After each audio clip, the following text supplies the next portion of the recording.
नमस्कार,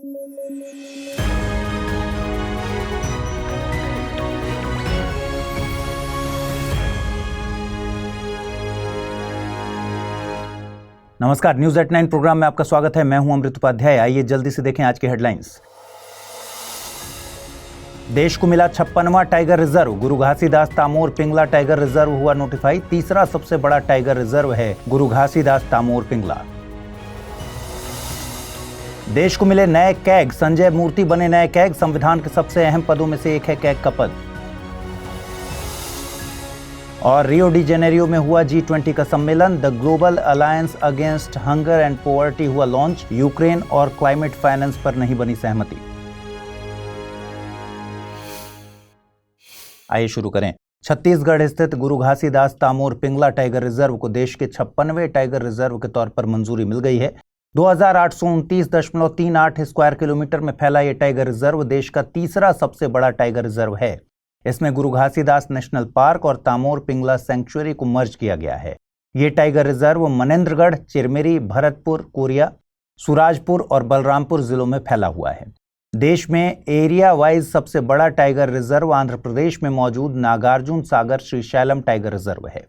दूसरे नंबर पर असम स्थित मानस टाइगर रिजर्व का नाम आता है। जैव विविधता के मामले में गुरु घासीदास तामोर पिंगला टाइगर रिजर्व बहुत समृद्ध है। जूलॉजिकल सर्वे ऑफ इंडिया के मुताबिक यहाँ पर कुल 753 प्रजातियां पाई जाती हैं।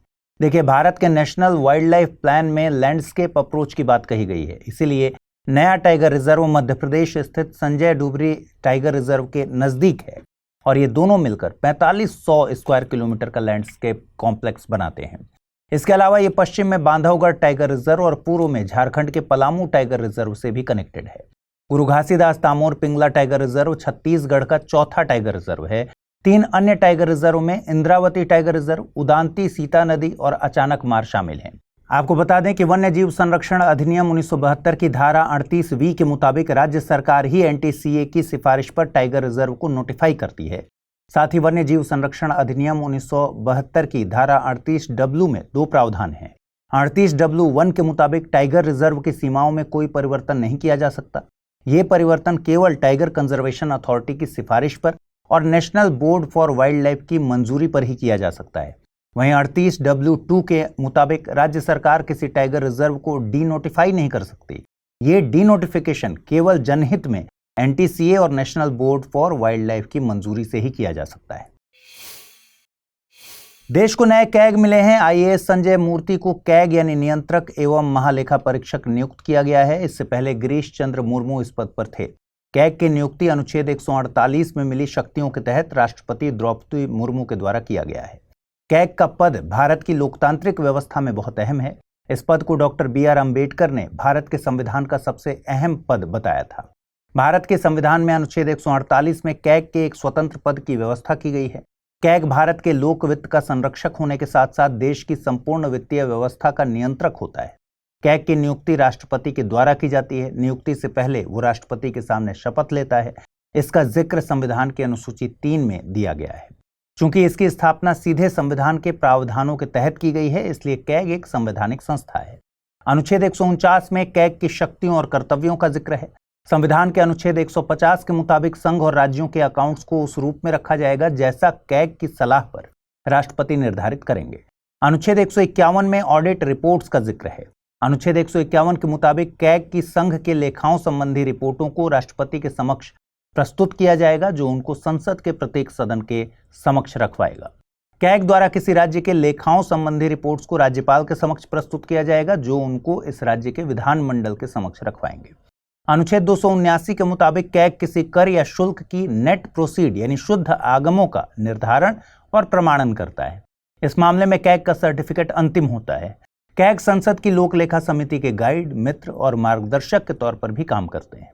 भारत के नियंत्रक एवं महालेखा परीक्षक कर्तव्य, शक्तियां और सेवा की शर्तें अधिनियम 1971 के मुताबिक कैग का कार्यकाल 6 साल या फिर 65 साल की आयु तक, जो भी पहले हो, होता है। कैग किसी भी वक्त राष्ट्रपति को पत्र लिखकर अपना रिजाइन दे सकते हैं। क्या आपके मन में कंफ्यूजन है कि आईएएस प्रिपरेशन को कैसे डेस्टिनेशन तक पहुंचाएं? तो जुड़िए UPSC IAS prelims to interview यानी P2I बैच से, जिसमें आपके हर प्रॉब्लम का सॉल्यूशन है मौजूद। आप गांव में हैं या शहर में, कोई टेंशन नहीं, क्योंकि इस बैच में आपको मिलेंगी 1000+ आवर्स की लाइव ऑनलाइन कक्षाएं। और आपको पढ़ते समय कोई कॉन्सेप्ट समझ नहीं आ रहा तो भी कोई बात नहीं, मेंटोरशिप प्रोग्राम का लाभ उठाइए और अपने मेंटोर से अपनी उलझन का समाधान पाइए। क्या मैं तैयार हूं? यदि इस सवाल का नहीं मिल रहा जवाब तो टेस्ट सीरीज का मिलेगा फायदा। हर एक टेस्ट से तैयार होगा आपकी सफलता का bridge. So just go ahead, आज ही जुड़िए हमसे, अमृत लाइव कोड का यूज कीजिए और एडमिशन लीजिए, करिए अपने सपने को साकार। साल 2024 के लिए G20 का सालाना सम्मेलन ब्राजील के तटीय शहर रियो डी जेनेरियो में आयोजित हुआ। इस सम्मेलन में दुनिया के तमाम बड़े नेता शामिल हुए। भारतीय प्रधानमंत्री नरेंद्र मोदी, चीन के राष्ट्रपति शी जिनपिंग इस मौके पर मौजूद थे। यूएसए के राष्ट्रपति जो बाइडेन ने आखिरी बार किसी बड़े मंच पर अपनी उपस्थिति दर्ज कराई। गौरतलब है कि यूएसए के चुनाव में डोनाल्ड ट्रंप ने जीत हासिल कर ली है और जो बाइडेन 20 जनवरी तक यूएसए के राष्ट्रपति पद पर काबिज रहेंगे। समिट के दौरान एक फाइनल घोषणा पत्र जारी किया गया। इसमें यूक्रेन और क्लाइमेट फाइनेंस के मुद्दे को लेकर सहमति नहीं बन पाई है। देखिए, अजरबैजान के बाकू में यूएन का COP29 भी आयोजित किया जा रहा है। इसमें अमीर देशों को गरीब और विकासशील देशों को जलवायु परिवर्तन से निपटने के लिए फाइनेंस मुहैया कराने के लिए कहा जा रहा है। माना जा रहा था कि G20 में भी इस मुद्दे पर बातचीत होगी, लेकिन हाल वही है इस घोषणा पत्र में भी कि फाइनेंस के लिए फ्रॉम ऑल सोर्सेज का जिक्र कर दिया गया है, जिससे साफ तौर पर कुछ भी जाहिर नहीं होता। इस मौके पर मेजबान देश ब्राजील ने the global alliance against hunger and poverty launch किया है। G20 के 19 देशों में अर्जेंटीना एकमात्र ऐसा देश था जिसने इस पहल पर हस्ताक्षर नहीं किए। इस पहल का लक्ष्य है विश्व में भूख के प्रभाव को कम करना। भूख ने बीते साल 733 मिलियन लोगों को प्रभावित किया। यह आंकड़ा यूएन के मुताबिक वैश्विक आबादी का 9% है। आपको बता दें कि G20 एक अंतर्राष्ट्रीय फोरम है। इसके सदस्यों में 19 देश हैं। इन देशों में अर्जेंटीना, ऑस्ट्रेलिया, ब्राजील, कनाडा, चीन, Germany, France, Bharat, Indonesia, Italy, Japan, Mexico, रूस, सऊदी अरब, दक्षिण अफ्रीका, दक्षिण कोरिया, तुर्की, संयुक्त राज्य अमेरिका और यूनाइटेड किंगडम शामिल हैं।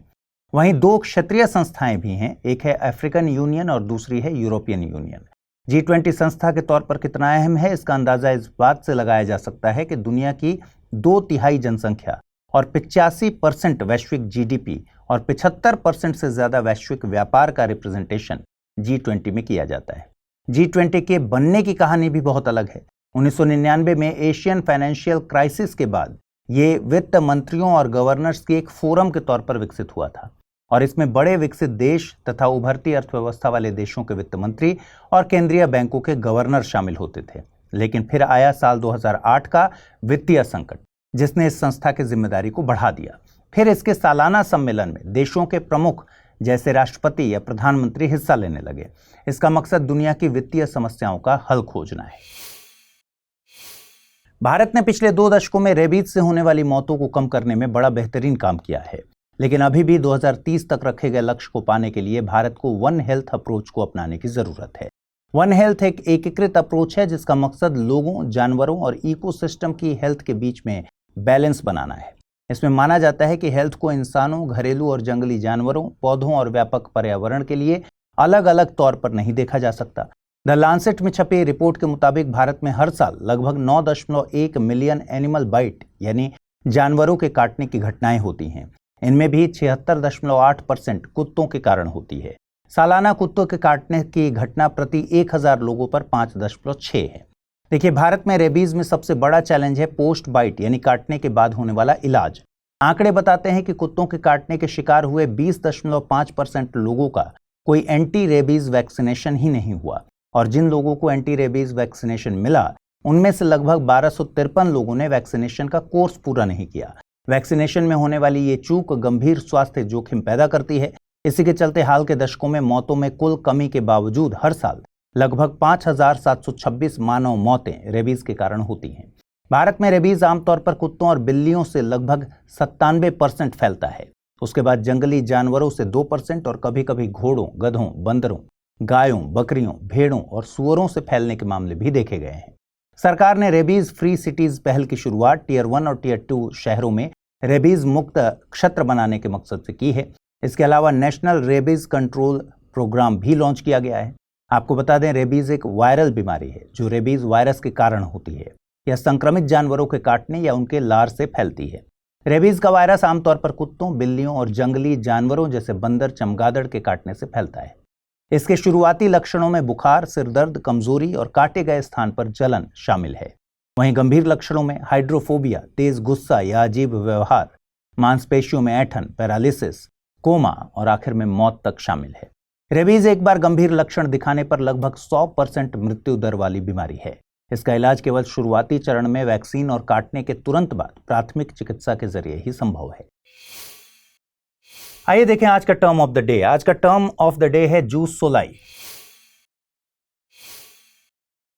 जूस सोलाई एक लैटिन शब्द है जिसका अर्थ होता है भूमि का अधिकार। इस सिद्धांत के अनुसार किसी भी व्यक्ति को उस देश की नागरिकता मिल जाती है जहां उसका जन्म हुआ है। इसे जन्म के स्थान के आधार पर नागरिकता देना भी कहते हैं। उदाहरण के लिए यूएसए में जूस सोलाई का सिद्धांत लागू है। वहां अगर कोई बच्चा यूएसए में जन्म लेता है तो उसे ऑटोमेटिकली अमेरिकन नागरिकता मिल जाती है, चाहे उसके माता पिता किसी भी देश के हों। आइए देखें आज के रैपिड न्यूज में क्या है खास। इसरो यानी भारतीय अंतरिक्ष अनुसंधान संगठन ने अपने संचार उपग्रह GSAT-20 या GSAT-N2 को सफलतापूर्वक लॉन्च किया। इस उपग्रह को स्पेसएक्स के फाल्कन 9 रॉकेट से लॉन्च किया गया। यह इसरो का स्पेसएक्स के साथ पहला वाणिज्यिक लॉन्च है। GSAT-20 का वजन 4700 kg है, जो भारतीय रॉकेट के लिहाज से बहुत अधिक है। इसलिए इसके लॉन्च के लिए स्पेसएक्स को चुना गया था। इसमें 32 बीम लगे हैं, जिनमें 8 नैरो स्पॉट बीम और 24 वाइड स्पॉट बीम शामिल हैं, जो पूरे भारत में हब स्टेशनों को सपोर्ट करेंगे। अमेरिका के पश्चिमी तट, खासतौर पर कैलिफोर्निया और वाशिंगटन में एक शक्तिशाली बॉम्ब साइक्लोन आने की संभावना है। यह तूफान तेज हवाएं, भारी बारिश और बर्फबारी ला सकता है। बॉम्ब साइक्लोन एक ऐसा तूफान है जो तीव्र मौसम परिवर्तन घटना के कारण बनता है। ये तब बनते हैं जब पृथ्वी की सतह के पास की हवा वायुमंडल में तेजी से ऊपर उठती है, जिससे वायुमंडलीय दबाव में अचानक गिरावट आती है और ये गिरावट 24 घंटे में 24 मिलीबार तक होती है। आमतौर पर ऐसा तब होता है जब गर्म हवा ठंडी हवाओं से मिलती है। इसके बनने की परिस्थितियां सामान्यतः मध्य अक्षांशों में उत्पन्न होती हैं।